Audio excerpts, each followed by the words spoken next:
Welcome to the Soul Forge, a place of silent mystery, quiet contemplation, and outright mayhem. Join your host, Sean Vanderloo, as he guides you through the adventures of living. Together, we'll talk about life and love, sex and dating, joy and heartache, memories and loss, and so much more. Don't worry, it's not nearly as pretentious as it sounds.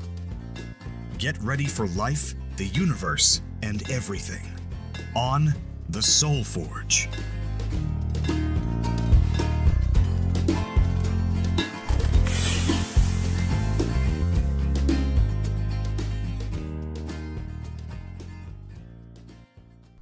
Hello and welcome to episode 36 of the Soul Forge podcast. I am your host, Sean Vanderloo, and with me today, I'm going to have a special guest from my past, from my future, from my present.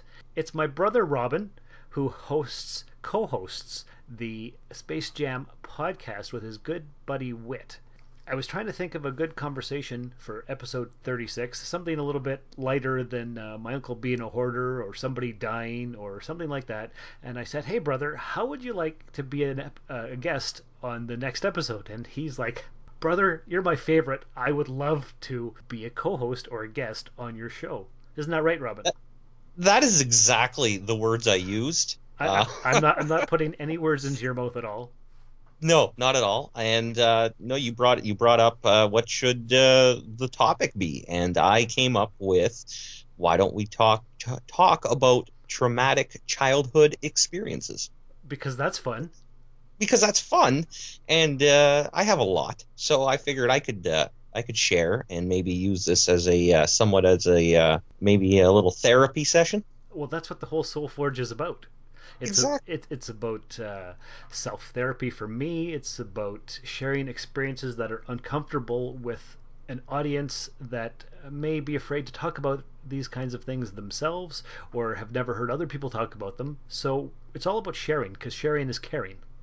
Sharing is caring. And I have to say, because I've listened to not every episode of the Soul Forge, but pretty damn close to all of them. And in a lot of ways, me and you are very similar. We have a lot of the same habits, tendencies, quirky personality traits, and it's almost like if everyone's listening to you and your stories, it's very similar to me in a lot of ways too. I feel like they get to know us very well, very intimately by listening to the Soul Forge. And you're going to learn a little bit more, I guess, with this episode. So I like it. I like it. So where should we begin?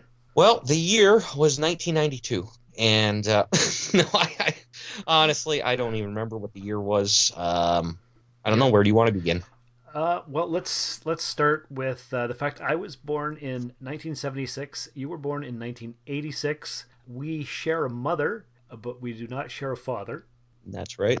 I think I've talked about your dad on the podcast before, how he went by the nickname of Cannon and he thought he was a biker. That's right, and which always makes me laugh when you say it that way. Right, because he was a very interesting individual. Yeah, you could say that. Mm-hmm. Very interesting. And I mean, I didn't have a great relationship with him either. I don't think anybody really did. No. Have I mentioned on the podcast how when I was like 12 and 13, I used to have to dress up and be the model for the strippers' outfits? I don't think so, no. Do you remember this? You might have been too young. Yeah, I've probably been too young. I think I remember you guys talking about it or something, but I don't have any vivid memory of it. Well,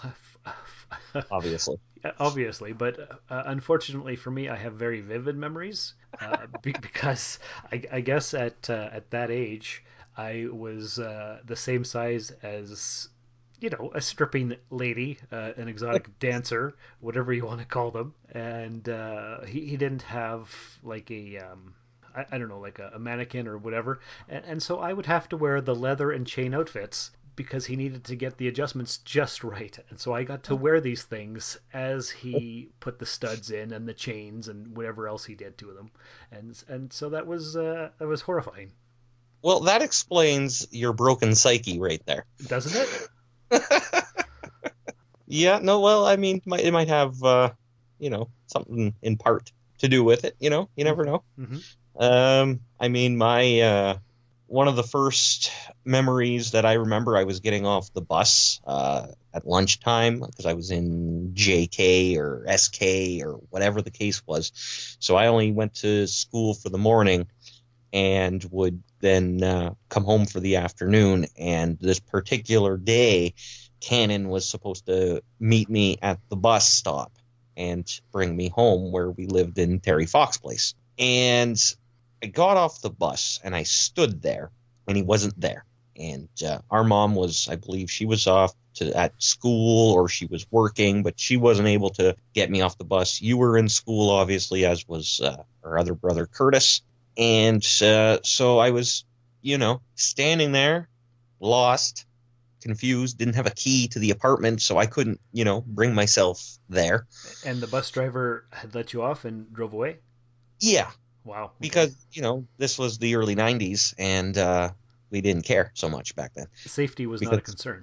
Safety wasn't, as big, I guess. And, I got off the bus knowing, I guess, full well, not seeing anybody there for me, but obviously not paying attention either.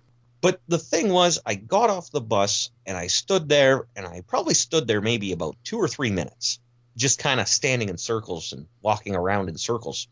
At the time, there was the public school MJ Gacy was still operational. Right, that was my school. That was your school. And I think you had I don't know if you were in that school or not at the time, but I know Curtis was. Okay. And it was, like I said, so it was lunchtime. And so I walked into that school and I found Curtis's classroom. And I found him and I kind of just went and was like, hi, and kind of just sprung it as a surprise. And then he had to give me a piece of his pizza, and I don't think he was very happy about that. No. But so eventually somebody came and got me, and I was able to go home. But I mean, it was just one of those. That was one of the first instances that I can remember that abandonment. Yes, exactly. I don't know if I've ever heard that story. Really? Mm-hmm. Oh, yeah. It's a doozy. It's not nearly as bad as the Trout Lake story, which I will tell in a few moments. But that was probably the beginning, I would say. Okay. I've also been abandoned by Cannon in the past, where he would he take me for a van ride and then leave me in the van while he would go into his friend's house and smoke the drugs. Yeah, see, that happened to me on many occasions as well. I believe it. And obviously, I didn't know what he was doing because I was way too young. But we would be on our travels, and he would say, "Oh, I got to make a stop," and then we would go somewhere, and we would park, and he'd park the truck or the van or whatever it was he was driving, and he would say, "I'll be back in 5, bud." It was always 5. It was always 5. I'll be back in 5. I mean, okay, he would take the keys, he would lock everything, and he'd leave me in there. And it wasn't like a hot day. I wasn't dying from heat or anything. Like, none of that. It wasn't nearly as severe as, people are beginning to probably get an idea of. Yeah. But it was, okay, I'll be back in 5 minutes. Just hang tight. And now I've always been somewhat of a mischievous child, but I never got into any trouble when it was these little situations. I just sat there and was a good little boy and waited. And sometimes it'd be 5 minutes, sometimes it'd be 10, 15 minutes, 3 hours, whatever. 3 hours. No, never that long, because I always made it a point of mine. After about 20 minutes, I would leave the vehicle, and I would go into the same door that I watched him go in, and I would go find him. And there was many cases where we were at the old Beaver Hotel that happened. I mean, I don't really remember seeing anything that was inappropriate, trouble, or inappropriate, or yeah, exactly. It was just me going to find him and saying, "All right, we gotta go." Right. Hey, Dad, I've been in the van a long time. Sorry, I got caught up there, and we'd be on our way. Okay, no big deal. But that was commonplace. That was all the time. That was a thing that was on the regular. Yeah, I remember he would take us to the park and leave the three of us there for I don't know how long, and say, just play. I'll be right back, and he'd be gone forever. Oh, amazing, isn't it? Oh yeah, good times, good childhood memories there. Yeah. And of course, the big one was the Trout Lake story, and I'll get this out of the way. I've said this, and I've told many people this one. But this is one of those stories that really just makes you say, "God damn, son," you know.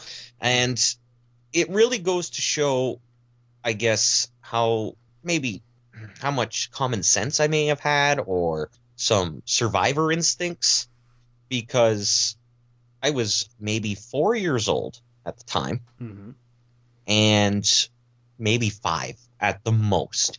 So it was middle of winter, and Cannon had agreed to take me for the weekend or the night or something, and Mom basically gave him the chance and said, "All right, you can take him for the night or whatever it was." Well, Because you were his son. exactly, and I wanted to go with him. Obviously, he was my dad, right? Mm-hmm. And so we went, and we ended up going out to Trout Lake, which is what, half hour outside of town, Pretty much. and yeah, not even. And he had a old campsite there that was burned to the ground, and there's so many stories that are just ridiculous. But I don't remember much of the travel there. Now, I was under the understanding that we were going to be staying at his mom's place, Mary's, Mm-hmm.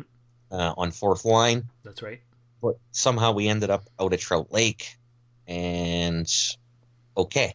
Now, basically, I think from just the trauma of this night leading up to everything, I don't really remember. But what I remember in particular was we somehow got to the lake was frozen, but basically where the shore of the beach was, Mm-hmm.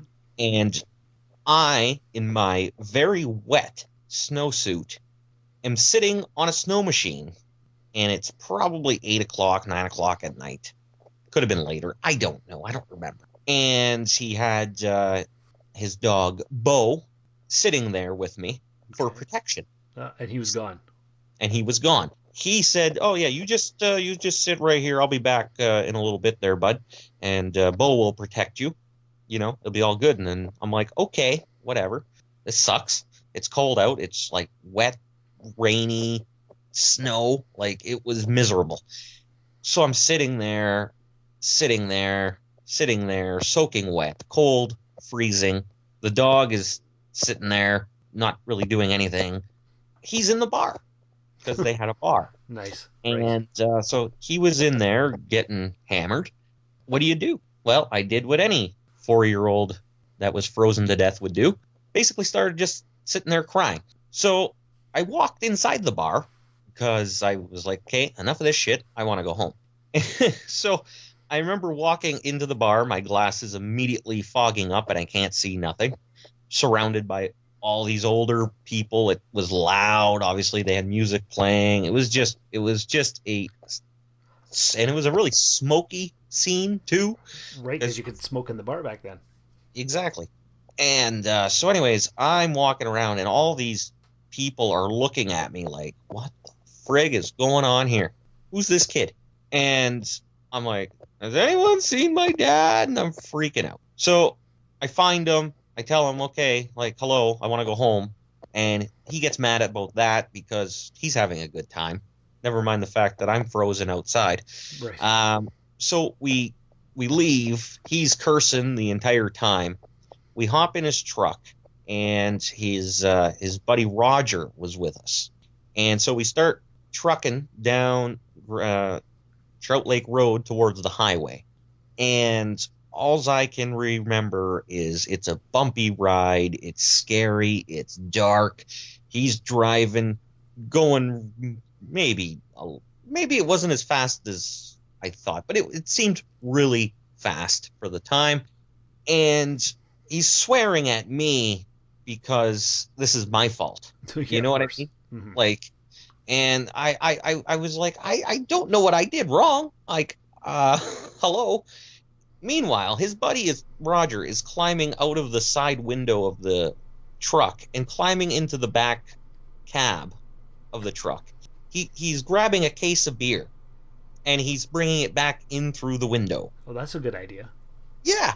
Meanwhile, Cannon is still driving, and more beer comes into the vehicle, and he's drinking beer, and they're drinking beer and driving, and so anyways, we end up surviving.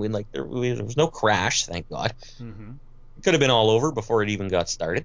But we get back to his mom's place, and I'm soaked, and I don't think I was there for a little longer, but I'm pretty sure I ended up going back to mom's later that night. And that was pretty much the end of it. I never went with him anywhere after that for quite a long time, Right. other than the movies or something like that, right? Yeah. But that pretty much put the kibosh on any father-son excursions. Yeah. And I can still remember it it was yesterday, clear as day. One of those things that it's seared into your memory. Yeah, exactly. Because it's traumatic. It is very traumatic. And you could have died on either the were you on a skidoo in the yard or in the truck? I was sitting on a snow machine in the winter. It wasn't running, obviously, but that was my seat. Right. Because we took the snow machine, I guess, from I don't even remember what happened to the snow machine. I don't remember what happened to the dog. The dog didn't come with us. The snow machine didn't come with us. I don't know what happened to all these things. It was so weird. Maybe they were in the back of the truck. Who knows? Oh, maybe. Yeah, I don't know. That's not an important part of the detail of the story for you, because what you remember is almost dying either outside or while he was drinking and driving. Yeah, exactly. It was either going to die from hypothermia or I was going to die from a car accident. Well, the good news, and I can tell you this for a fact, is that you survived that night. This is true. This is proof. Hello. Hi. How are you? There you go. Yeah. So that's wonderful. Mm-hmm. And you never went with him again until you were much older. Until I was much older, and the visits were basically to Mary's house or wherever he was living at the time. They were very limited visits. It was never for overnights. I think one time I went after that. That was some years later, and it was nowhere near as traumatic, but everything was fine. It was a terrible sleep, though, because I didn't like sleeping at that place. I don't think I had my red brick pillow with me. And right, the red brick pillow. It was just it was just we went to the movies. He would take me to the movies, and that was about it, really. I do remember all three of us and him. He did take us to see No Holds Barred when that came out. I do remember that as well, and that was in 1986, the same year I was born. Does that come out? Really? No. Yeah, look it up. No Holds Barred came out in 1986, maybe 1987. But we went to the Princess to see it. Yes, it was. I can't even remember what theater that would have been, because I think it was the Princess on Gore Street, because at the time they played movies. I remember that's probably my earliest memory that I have, is just being inside the theater watching No Holds Barred. No Holds Barred, original theatrical trailer, 1989. Oh, okay. Was it a little? Okay, maybe. All right. You were 3. I was 3. Okay, I swear to God, I thought it came out earlier than that. But okay. Now we know. Now we know. And knowing is half the battle. All right, but I remember that. So there's that. There is that. That's right. So that's good. So what did we learn from all these traumatic experiences? How not to be a father. Right. Yeah, we had some pretty good examples growing up of how not to be a dad. Yeah, exactly. It's really it's one of those things where you try to look back, our role models, our male role model types were very far and few in between. I believe my entire life has been spent searching for a male role model. And I'm not even joking. No, I believe it. I mean, I've never really been searching for that for myself, but I mean, we never got that, let's go out and play catch, son. Let's go out and do this or do that. Like, okay, we went fishing a couple of times, out at Trout Lake.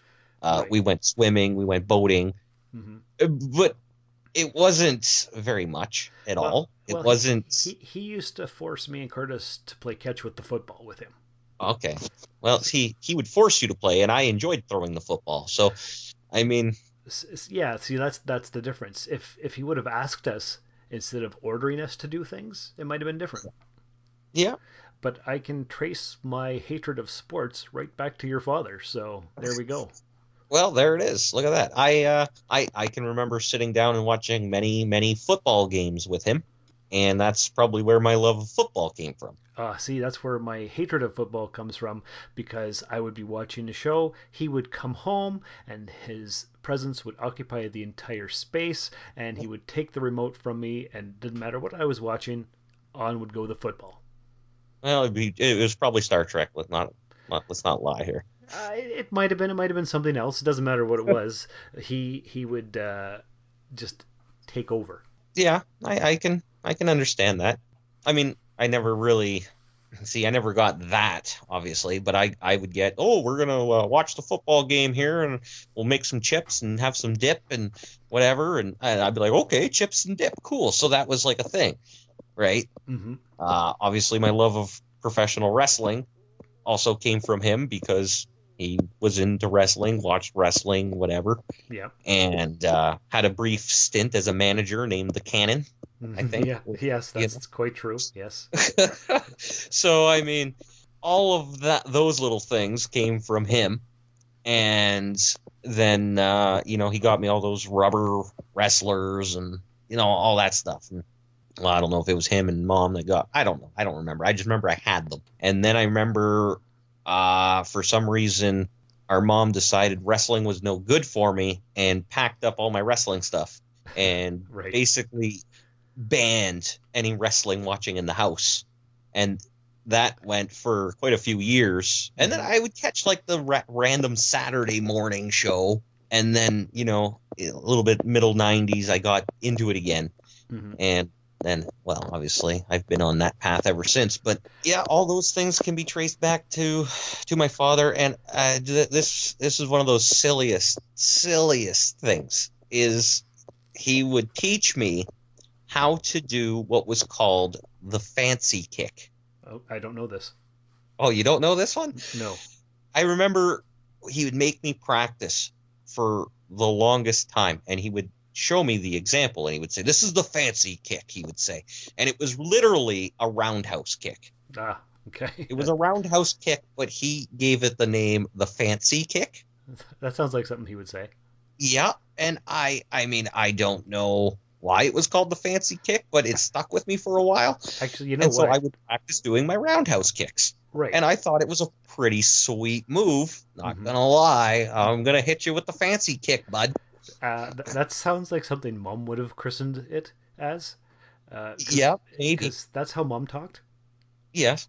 So, Yeah. and then he would have picked it up from her, and then you would have picked it up.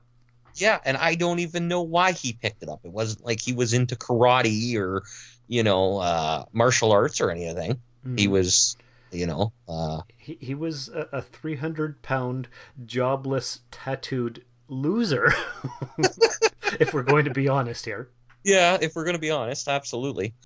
It was the fancy kick. It was this, it was that, and just these silly little things. And obviously me being the young, impressionable mind that I was, well, okay, my dad's teaching me something here. Okay, cool.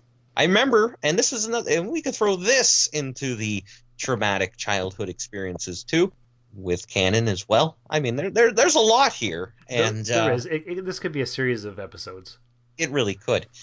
And you probably remember this. Do you remember when he beat the crap out of that, let's say, mentally challenged individual in the football field at White Pines? I have no recollection of these events. Okay, well, I didn't know at the time that there was this mentally not with it individual roaming around the apartments. Okay. Supposedly, this guy was putting snakes in Cannon's truck or the van or whatever, but like putting snakes in like the hood or like in the engine or something. That was the story. That's what I remember hearing. Okay. That sounds legit. Yes. And whether it was rubber snakes or real snakes, I couldn't even tell you. But all I remember is one day we're sitting in the apartment and he sees this guy slithering around his vehicle outside in the parking lot, and he goes, "Oh, that's him. That's it. He's gonna get it." So he rushes outside and chases this guy down into like across the way into near the football field at White Pines. So I'm running out there. Mom runs out there. Maybe Curtis was there. I don't remember. I'd have to ask him. And it became this thing. And so I think it was the only fight Cannon ever really won. Let's not lie. Yeah. But he went after this guy, and I remember like, oh my God, yay, my dad's gonna beat the crap out of someone for screwing around. Like, I had no idea, right? I was 6, 5, 4, whatever. Like, I was young. Yeah. So I'm running out there, and I remember seeing Cannon just getting on top of this guy and just feeding the fists to him. And Mom, being the protector that she was, no, Robbie, you can't watch this. And she puts her hands over my eyes and trying to shield me from watching it. I mean, understandably so. But I'm all jacked. I'm like, oh, no, you got to let me watch. It was over before it, like, even happened. It was quick. It wasn't a big, long, drawn-out thing. It was done pretty quick. But, I mean, it's just the things that really gives you the idea of who he was and how he was. Right? I don't have any recollection of these events. Where was I during our childhood? Watching Star Trek or over at Andrews. I don't know. Yeah, you know what? I was probably glued to the TV and didn't even know what was happening. You spent a lot of time in your room. I did, building model kits and watching Star Trek. Yes. So you didn't really, you weren't in the know with all the happenings so much, right? Apparently not. I mean, I don't know where you were or what you were doing. Yeah, I mean those are the big moments that I can really remember in those first, I don't know, 5 to 6 years of my life that are really those things that still haunt you. They don't haunt me, and I think I'm over it. But it's just those things that they're always there, right? And so now I'm a father, and I'm a father of 2. Obviously, I can't really model myself on how to be a dad, but I know what not to do. Like, there you go. You had a pretty good example. I think that's the starting point. It is. Where you got to go. It's, I know what not to do. I know what's right. I know what's wrong. That's important. I try to use the same disciplinary actions that I received as a child, just not to the super extremes, no wooden cooking spoons across the bum or anything, but groundings and structure and all that. Structure is important. We didn't necessarily have a lot of that. No, we really kind of didn't. But I mean, oh my God, just thinking about our childhood hurts my brain. Agreed. And how did we turn out so well? Well, or have we? I don't know. That's up for debate. I think we leave that one up to the listeners and whether we've turned out well or not. Mm-hmm. I mean, I think we're doing pretty good, but we're trying. Yeah, we do the best that we can. Yeah, exactly. Any other topics that you wanted to bring up? No, I don't have any other particular ones that I can think of for myself. What do you have for any particular moments of trauma? Oh, well, the ones that we mentioned and the time that he beat me up when I burnt the peas. Oh, yeah. Yeah, so that was pretty bad. Yeah, just being abandoned in the vehicles, being kicked out of the house, being forced to do things I didn't want to do, that kind of thing. Just general stuff. Yeah, okay. So, yeah, where yours was a little bit more, I would say, inconvenient for you. Mm-hmm. Where mine were more life or death. Right, of course. And because he was your biological father, there'd be more that way, for sure. Yeah. There was definitely a balance of good and evil that had been Oof, yeah. Like it's so hard to just wrap it all around my mind. I remember one time he was in the bathroom and he was going number 2 and he had hollered over to me to bring him the spray so he could freshen up the smell in the bathroom. Okay. And so I walked over and I grabbed the spray and went into the bathroom with it. And for some reason or another, I didn't hand him the spray. I decided I was going to spray it for him. Uh-oh. Yeah. But instead of spraying it up in the air or instead of spraying it, around, I basically gave it a direct shot right to his face. All that air freshener. Wham! I could just imagine his reaction. Oh, it was not a good one.